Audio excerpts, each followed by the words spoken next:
రాజకీయం అంటేనే ఒక చెత్త. రాజకీయాలకు వెళ్ళాలంటే ప్రతి ఒక్కళ్ళు వెనకడుగు వేస్తూ ఉంటారు. అందరూ వెనకడుగు వేస్తే మరి రాజకీయంలో మంచివాళ్ళు ఎప్పుడు వస్తారు? మంచివాళ్ళు రావాలి కదా. మంచివాళ్ళు రావాలి అంటేమే తప్ప మన ఇంట్లోంచి మాత్రం ఒక్కళ్ళని పంపించం. ఎందుకు పంపించము అంటే రాజకీయం చెత్త. నువ్వు పంపిస్తే కదా రాజకీయాన్ని బాగు చేయొచ్చు అంటే మాత్రం దానికి సమాధానం ఉండదు. ఇటువంటి వాటికే సమాధానాలు చెప్తూ దేశంలోనే ప్రప్రథమంగా ఒక యూనివర్సిటీ స్టార్ట్ అయింది, ఒక కాలేజ్ స్టార్ట్ అయింది. ప్రతి ఒక్కళ్ళు రాజకీయాల్లోకి రావాలి, రాజకీయాల విలువలు తెలుసుకోవాలి, రాజకీయాల్లో ఎలా ఉండాలి, అసలు రాజకీయాలు అంటే బురద అని చెప్పడం కాదు, రాజకీయాల్లో మనం వెళ్తేనే రాజకీయం గురించి తెలుస్తుంది, అప్పటిదాకా రాజకీయాల గురించి మాట్లాడే హక్కు లేదు అని ఈ కాలేజీ ప్రూవ్ చేస్తూ ఉంటుంది. ముఖ్యంగా 4 సంవత్సరాల క్రితం అది ఎంఐటి యూనివర్సిటీగా కూడా మారింది. అంతకుముందు ఎంఐటి కాలేజ్గా ఉన్నా ఇప్పుడు యూనివర్సిటీగా మారి అనేక మంది ముఖ్యంగా యువతని రాజకీయ నాయకులుగా మోల్డ్ చేస్తూ ఉన్నారు. మరి అసలు రాజకీయ నాయకులుగా మోల్డ్ చేసే పద్ధతి ఏంటి, రాజకీయాల గురించి ఏం నేర్పిస్తారు, అక్కడ నేర్పించే విధానం ఎలా ఉంటుంది?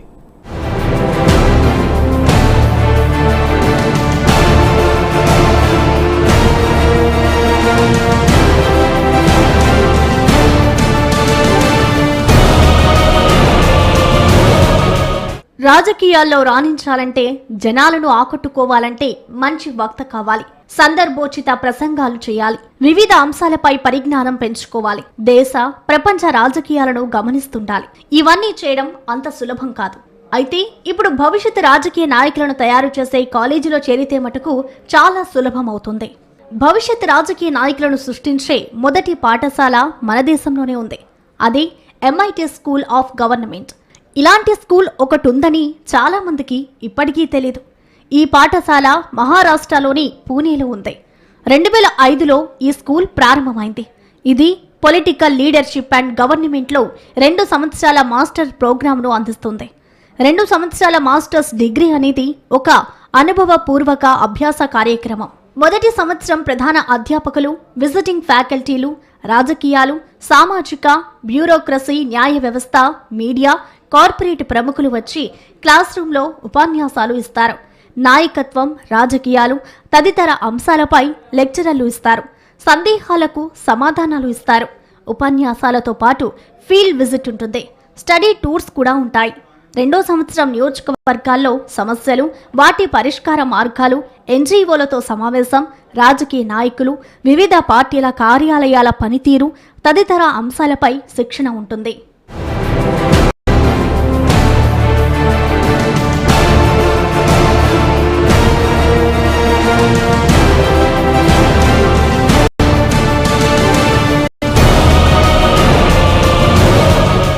Psephology, political communication, political management, స్థానిక పాలన, లెజిస్లేటివ్ విధానాలు, ద్రవ్యపరమైన ఆర్థిక విధానాలు, ఇండియన్ బ్యూరోక్రసీ, విదేశీ విధానం, పబ్లిక్ పాలసీ, ఎన్నికల విధానం విద్యార్థులకు అవగాహన కల్పిస్తారు. రాజకీయాల్లో ఈ అంశాలన్నీ ముఖ్యమైనవి. వీటి గురించి విద్యార్థులు తప్పనిసరిగా తెలుసుకోవాలి. అలాగే జాతీయ స్థాయి రాజకీయ నాయకులతో, ఉన్నతాధికారులతో, న్యాయమూర్తులతో, మీడియా ప్రతినిధులతో, కార్పొరేట్ సామాజిక సంస్థల ప్రతినిధులతో ముఖాముఖి చర్చలు కూడా ఏర్పాటు చేస్తారు. ఈ చర్చల్లో పాల్గొని తెలియని విషయాలు తెలుసుకోవచ్చు. ఇలాంటి కార్యక్రమాల వల్ల సొసైటీలోని వివిధ కీలక వర్గాలతో ఎలా మసులుకోవాలో అర్థమవుతుంది. మున్సిపాలిటీ, జిల్లా పరిషత్, గ్రామ పంచాయతీ కార్యాలయాలకు, స్థానిక స్వచ్ఛంద సంస్థలకు, రాజకీయ పార్టీల కార్యాలయాలకు వెళ్లి అక్కడి సిబ్బందితో మాట్లాడవచ్చు. వ్యవస్థల పనితీరుపై అవగాహన పెంచుకోవచ్చు. ఎన్నికల సమయంలో ఎలక్షన్ రీసెర్చ్, ఎన్నికల ప్రచారం, నియోజకవర్గ అభివృద్ధి వంటి అంశాల్లో ఇంటర్న్షిప్ చేయిస్తారు. MIT కాలేజ్ ఆఫ్ యూనివర్సిటీ నుండి మిస్టర్ ఆశిష్ ఉన్నారు. System is bad. Everybody talks about the political system and they don't want to go into the politics. Right. So what you do exactly in your university? See, first thing is when we started in the year 2005, we all realized that politics is only one process which can actually be very crucial for the development of this nation. Number two, that people talk about politics is bad. So basically politics is not bad. Human beings can be bad or good. We can tell that human beings can be good or bad. How can politics be bad? Because it's a beautiful system given to us in India as a democratic country. Under Constitution of India, we can exercise our rights and we can do wonders in terms of development in this nation. So one thing that our founder, initiator and dean and president, Mr. 𝗟𝗺𝗺𝗃 realized at a very young age, that in India we have so much of youth, we have so many youngsters, but when we look at politics, when we look at politicians also, we find that they are in the 60s, 70s and 80s, and we are a nation which is governed by politicians or leaders who are in a very senior age category, while if we see at the population dividend today, even today and 10 years ahead also, that we are a pretty young country. Maximum age group, the youngsters that we have in the age group is about 25 to 35, Yes. 40 years maximum. So you have an audience, you have a population of a country where maximum percentage of the population is young, but at the same time you have a generation gap, because if you could see youngsters in politics, this I'm talking about in the year 2003, 4, 5. So in the year 2004 also, there were 2 or 3 young faces who emerged on the scene of Indian politics, like today's Honorable Minister 𝗼𝗵𝗺𝗃𝗃, our young leader Sachin Pilot, So there were few more such young leaders. But it is, as you mentioned, that those two are from dynasty, we can call it out. Absolutely, Yeah. absolutely. That is where the point comes, that we had leaders with dynasty. Yes. We never had young leaders who had no legacy in politics. Right, right. Coming from very normal families who have nothing to do with politics. And that was our objective, that let us train youth, let us guide them. And first of all, before we even start training about this program, or we bring them into the political scenario in terms of leadership, first is to create an awareness that politics is good for this country. Right. We require politicians, we require young and educated politicians, we require young and dynamic faces, because one thing is sure, during your youthful years, your energy, your stamina, your creativity is at peak. And if we are not able to utilize these resources in that age group, then I think we are at loss as a country. So we have seen that how things have changed. Now millennials are actually running the nation, running the globe, running the universe everywhere. So why not in politics? Right. So this was a thought in 2004-5 by our President Mr. 𝗟𝗺𝗺𝗃 at that time. And with the help of former Chief Election Commissioner Mr. T.N. Seshan, who is also known as father of electoral reforms, Right. we are glad to have these people who initiated such a program, possibly ahead of time, that time in 2005. But it has done wonders, because I can say that we have been pioneers not only about leading such a program. Lok Sabha, Rajya Sabha proceedings ను పరిశీలించేందుకు 10 రోజుల national study tour ఏర్పాటు చేస్తారు. ఈ టూరులో భాగంగా మంత్రులు, ఎంపీలతో మాట్లాడవచ్చు. రాష్ట్రపతి భవన్, ఎన్నికల కమిషన్ కార్యాలయం, నార్త్ బ్లాక్, సౌత్ బ్లాక్లలో ముఖాముఖి చర్చలు జరుగుతాయి. అలాగే జాతీయ, ప్రాంతీయ పార్టీల కార్యాలయాలను సందర్శించే అవకాశం కల్పిస్తారు.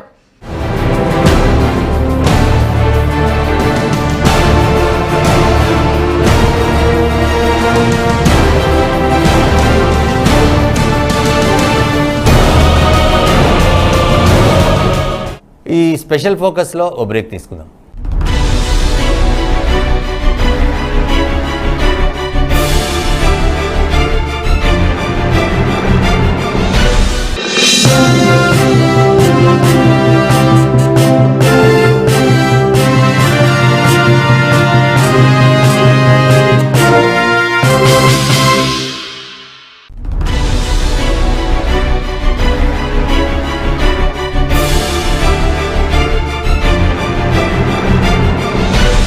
Welcome back.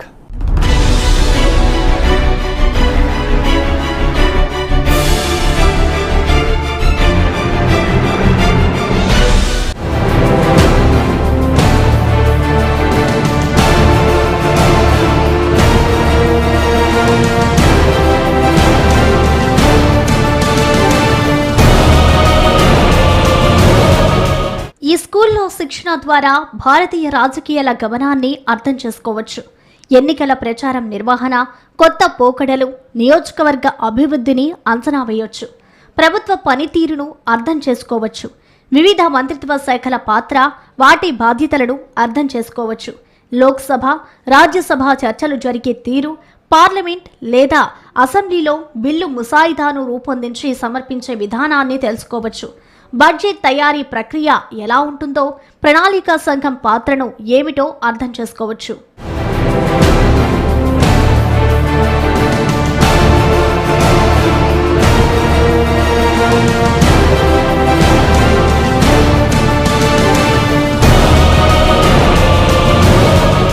We need to guide our youngsters, we need to motivate them to join politics. And when come in politics also, why not electoral politics? Yes, there are challenges, accepted there are challenges.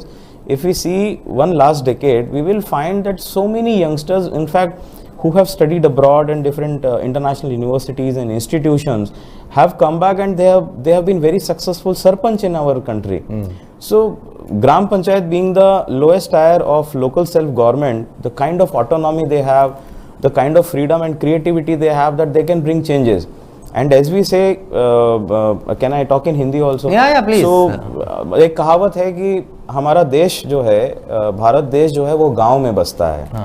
तो अगर हम बात कर रहे हैं कि हमारा देश गांव में बसता है, तो सबसे पहले हमें ग्राम पंचायत को ऊपर लाना है. If we see even Mahatma Gandhi, तो महात्मा गांधी का भी जो सपना था वो ग्राम स्वराज का था.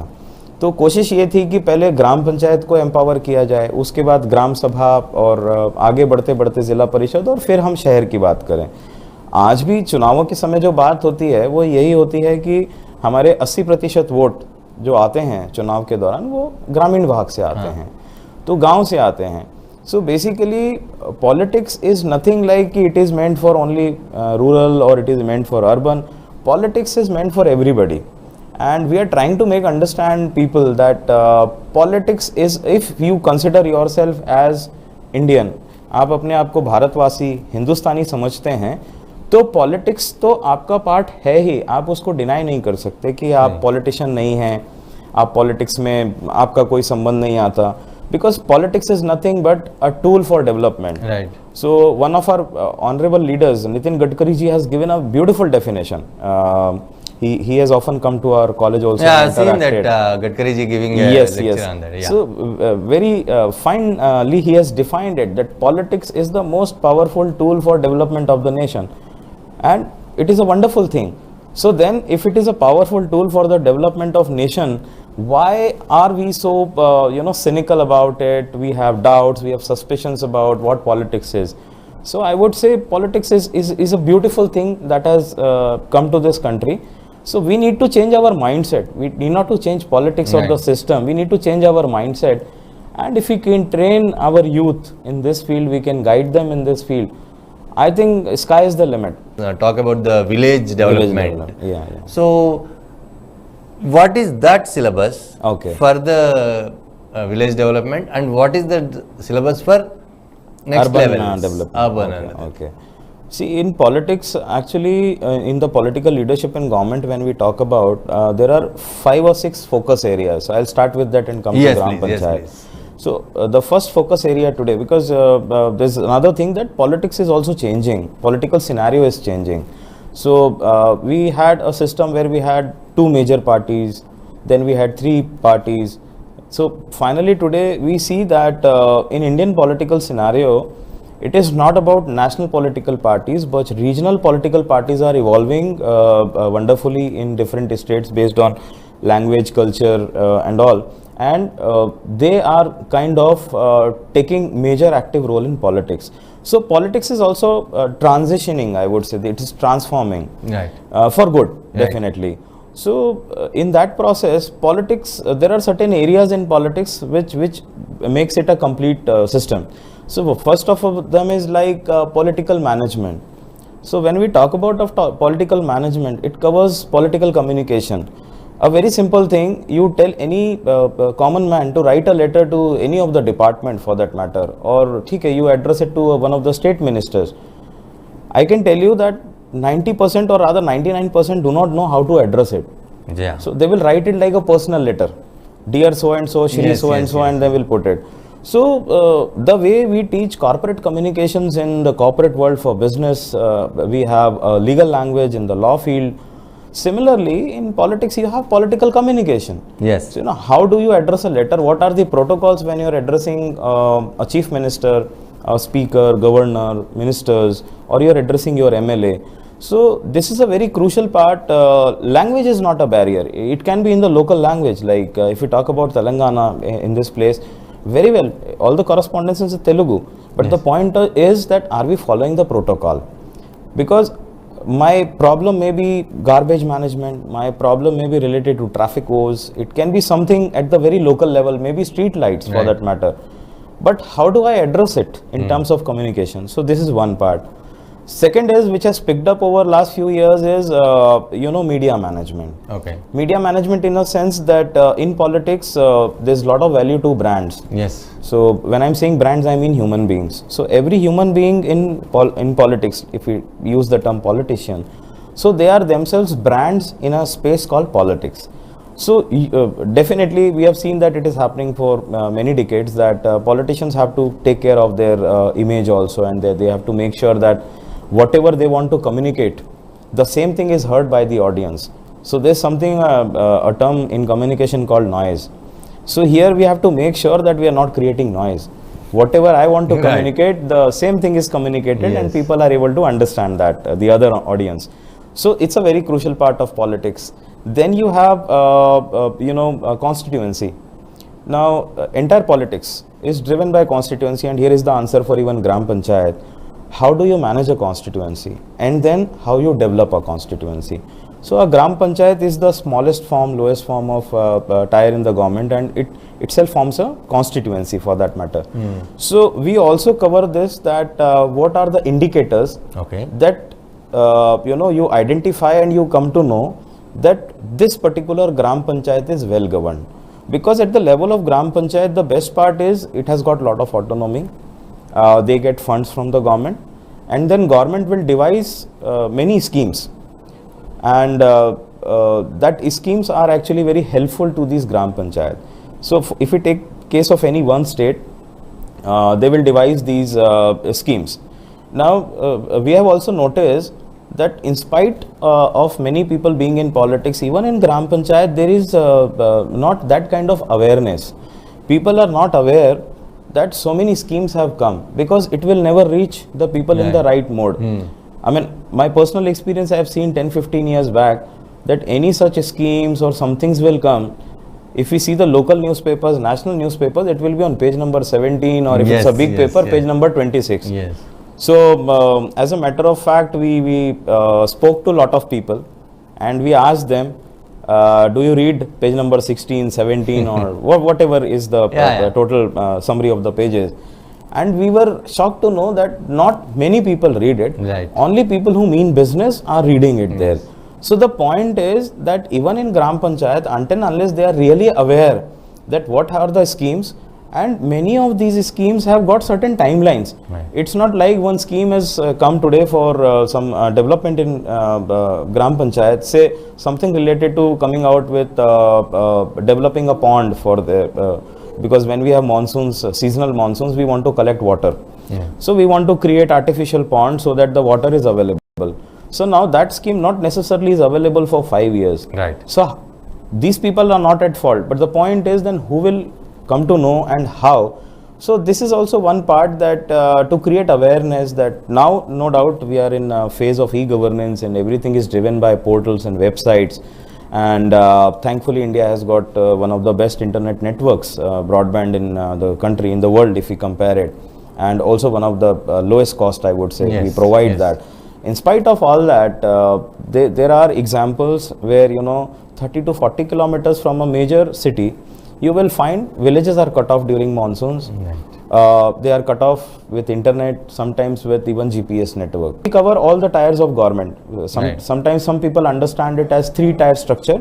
Some people understand it as 5-tier structure. So you have Gram Panchayat, Corporation Assembly and Parliament. So when we start at the Gram Panchayat level, our responsibility is in our syllabus that we cover what Gram Panchayat constitutes of, how elections happen, what are their roles and responsibilities, how they need to contact higher ups. When government declares the schemes, they need to check it out on the website. And then most important is because the will to do development. See, government will devise schemes. Another thing which people don't understand is that they expect a lot from government, I would say. You know, everything government has to do.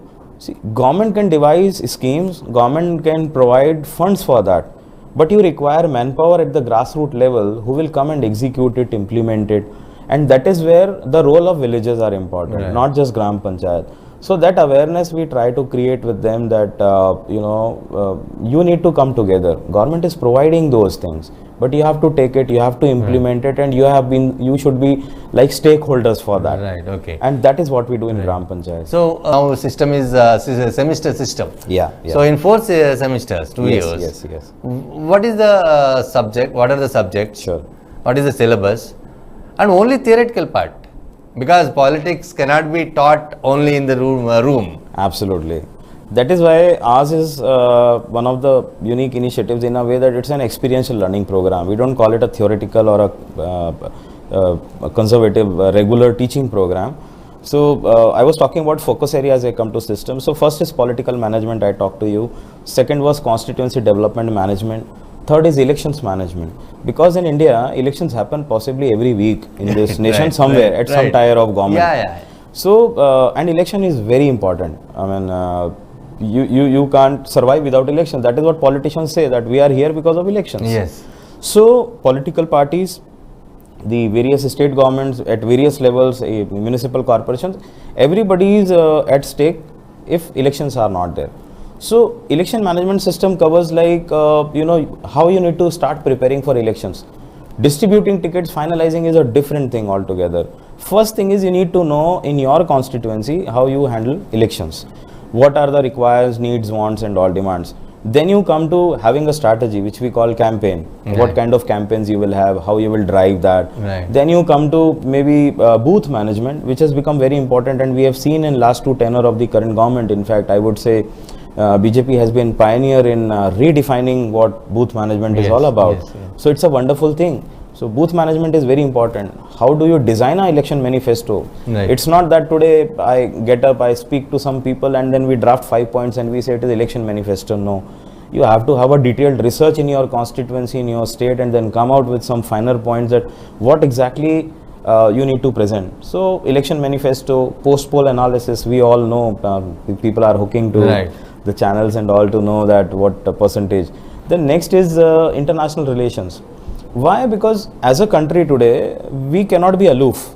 And today, whatever we are in India, a lot goes to what has been done in the area of international affairs, international relations, international policies that we have. So, politics is not just about internal politics. We are a global citizen today, so we are connected to this. Another aspect of our program, focus area, is public policy.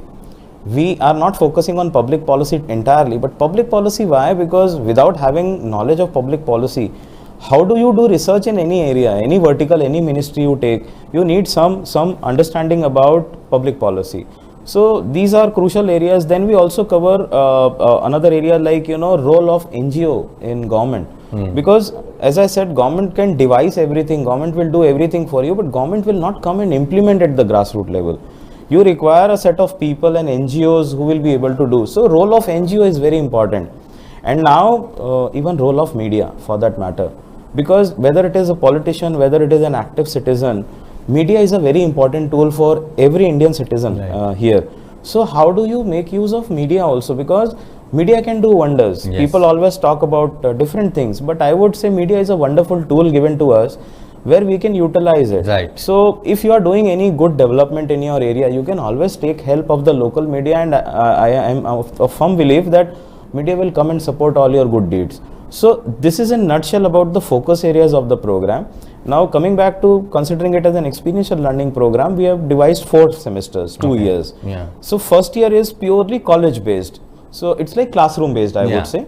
So we cover all the syllabus. These are the focus areas we have divided into different topics and all, so that we cover all this part. And what happens is, as you rightly pointed out, politics is not something which can just be taught in the class. You can create an awareness, you can have some knowledge on that, you can give them some knowledge, but politics needs experience, field experience, personal experiences.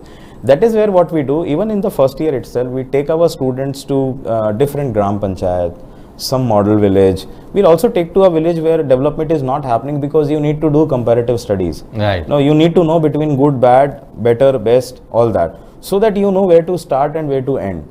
Then we take them to different cooperatives, because cooperatives are a wonderful experience, and a lot of politics evolves through cooperative system also in our country in different states. Then we take them to state assembly, one of the state assembly, see how the environment is, attend maybe a general body meeting of a municipal corporation, just for the sake of experience in the audience box. We have a national study tour every year during the budget session, normally in the month of February and March. So that is the time where maximum leaders are available in Delhi.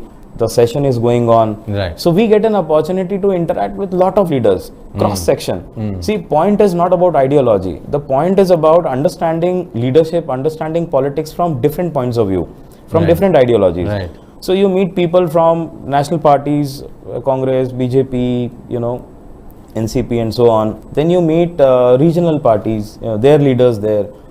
You get an opportunity to sit in the proceedings during Lok Sabha for some time. Then you interact we take them to election commission office. So they have interactions with sometimes election commissioner or deputy election commissioner. Okay. So they make their side, they communicate their challenges and how election commission is able to undertake elections at such a large scale in the country. What are the indices? So these students start getting that practical exposure. Oh, we have learned so much, we have understood that much. Okay, this is how things happen. Then we take them to various NGOs in Delhi who are working in policy initiatives in different fields related to government also. So these kind of things we do, and we also take our students for tour during internships in elections. Okay. Thankfully till now, our country has state assembly elections every year. Minimum 2 to 3 states we have. Elections coming up. Yes. So because of that, our students in every batch are able to go to any set of 1 or 2 states, select few districts, few assemblies, and try to work there, try to first of all observe different political parties, their election manifesto, how they are canvassing, how they are contacting people, what strategy they are utilizing, how they are communicating. Door-to-door campaigning is a very important part. If suppose they are having a media campaign in way like electronic, print, digital, what they are communicating in that, what kind of ads are coming up, what is written in that. Then election part in that, like what kind of survey was conducted, what people have to talk about the party, the candidate, or basically nowadays cephalogist is famous. Yes. So everybody becoming a cephalogist, and they say this party, that party, this vote, that vote. So is there any part in your curriculum? Yes, cephalology is a very important part. That's a part of election management system, as I said. So how do you do exit polls? I mean, what are the parameters you pick up so that you come to conclusions? So every batch of our gets an exercise to do as a part of their curriculum. We have not entered professionally as cephalogists. No, we do it as a part of our study tour and as a part of our syllabus. Our students undertake survey. So we create a questionnaire, about 40-50 questions minimum, based on which state or which part of the country elections are on. Based on that, and those questionnaires, our students, they distribute, in fact they scatter across the territory. They will visit the households and they will do. Okay. So I can tell you that is a very good exposure to the students. Right. That if you really want to identify the issue, so like research is a very important perspective of our syllabus. So research is there in constituency, because you need to know how the constituency is being governed. In elections also the research is important. You need to know the mood of the people before election, and after voting you want to know like which party and which candidate is standing at what place. So there is another use. And the third use of research is in drafting policies. Like any ministry you get to work for in future, so every ministry has to present a white paper for 5 years, 10 years vision document. So these students get a taste of that also, that research is not only in one field. Use of research, you have multiple use of research. So that is how cephalogy is also very much a part, and they do practicals during their election internships. Right.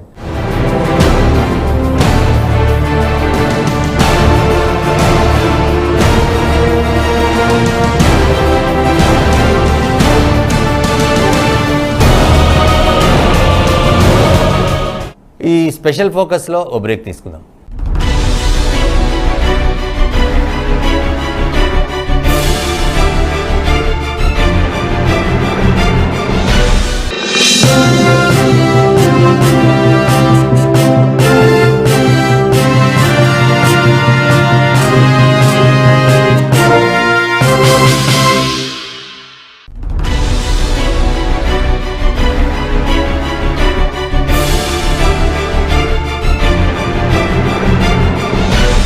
Welcome back.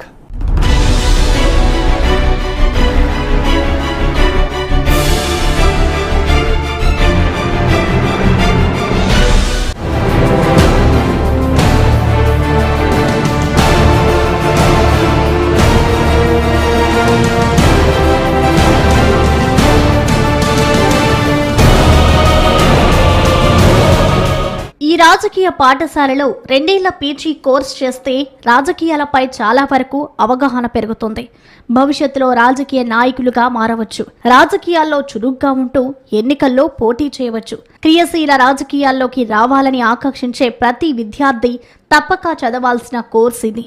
ఇప్పటికీ క్రియాశీలక రాజకీయాల్లో ఉన్నవారు, ఎన్నికలే లక్ష్యంగా పెట్టుకున్నవారు కూడా ఈ కోర్సులో చేరితే ఉపయోగకరంగా ఉంటుంది. మన ప్రజాస్వామ్య వ్యవస్థలో ఏదో ఒక స్థాయిలో ఎన్నికల్లో పోటీ చేయాలని వ్యక్తులు ప్లాన్ చేస్తుంటారు. అలాంటి వారు ఏ కోర్సులో కొన్ని మెలకువలు నేర్చుకోవచ్చు. Curriculum. And are there anybody who participated in elections? Because what happens, there is a saying, youth are not useless, they are useless. Okay. Youth are not careless, they are careless. You are using them, and when you keep them in a right track, send them in a track that is used well and cared well. Right. So, are there anybody, this part, after studying your courses, Yes. how many people are participated in elections? Are there any MPs now, or See, 6 to 7 of our alumni in past 10 years have contested assembly elections for MLA. 2 of them from Telangana now. One was United Andhra earlier and now Telangana. And 4 of them have been from Maharashtra, 1 from Delhi. And we also had 2 students who contested for Member of Parliament, 1 from 𝗟𝗶𝗃𝗁𝗃 and 1 from Andhra Pradesh. So these are the stories. Other than that, there have been at least 5 alumni who have done wonderfully well at the level of Garam Panchayat. So they have won Garam Panchayat elections, and they have done a very good success story. I can take one of the names here on board, Priyanka Madhankar. Now she is a former Sarpanch. She comes from a constituency which is near the city of Pune, Maharashtra, about 30 kilometers. Chakan is a big industrial belt. There it is Medankar Wadi. And when she took it over at the age of 21, in fact she was one of the youngest Sarpanch in the history of Maharashtra to be elected as a woman Sarpanch.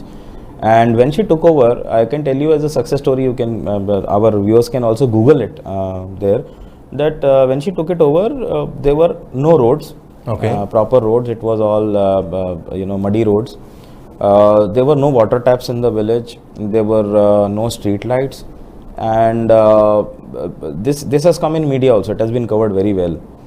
And the women had to actually carry their big utensils and storage things, jars kilometers, and all. What is a normal story in the rural area. So that was the condition there also. So the transformation that was brought out in 5 years, that entire village had concrete roads. There were street lights with solar panels, so you are saving electricity. And every household was provided a water tap. So this is how she could initiate, because being young at the age of 21, having that youngsters can do wonders. Yes. The only thing that we all need is we need to do hand holding. Right. We need to guide them, because yes, they need guidance from experienced people. They need proper knowledge. Yes. They need to understand the roles and responsibilities.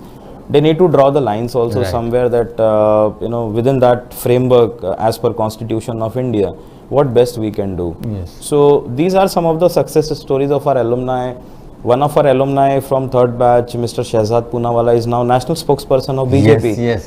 So I can proudly say he is an alumnus of our institute, MIT School of Government.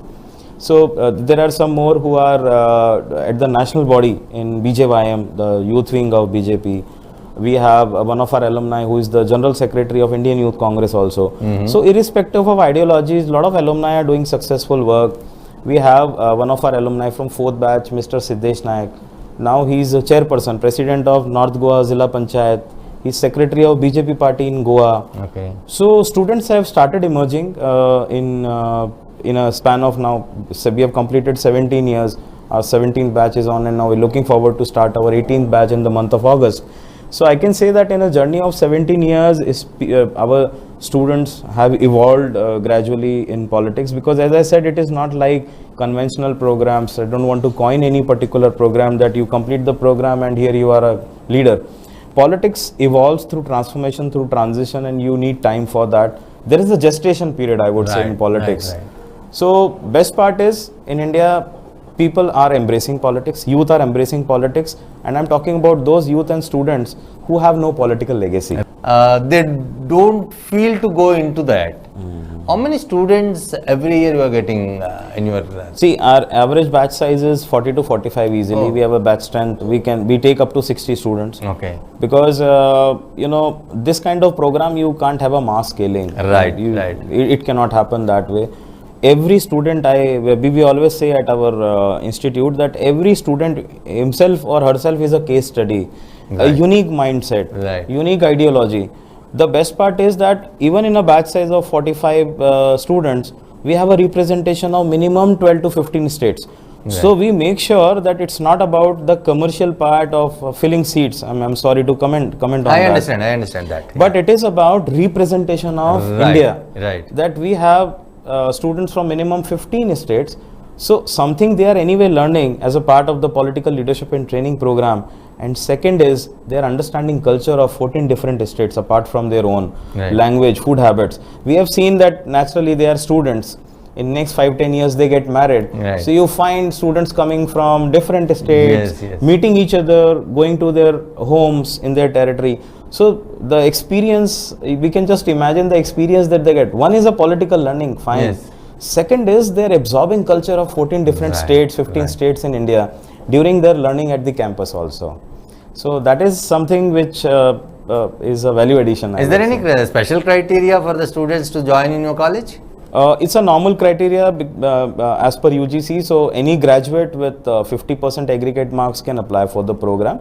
As a selection procedure, we take a written test followed by personal interview. Because here again, as I said, it is not a normal program. So you have aptitude, you try to test their GK and all. No, the point is to know that how much they understand about politics, how keen they are, they want to do something in politics. Right. So those finally, I would like to ask you one more question.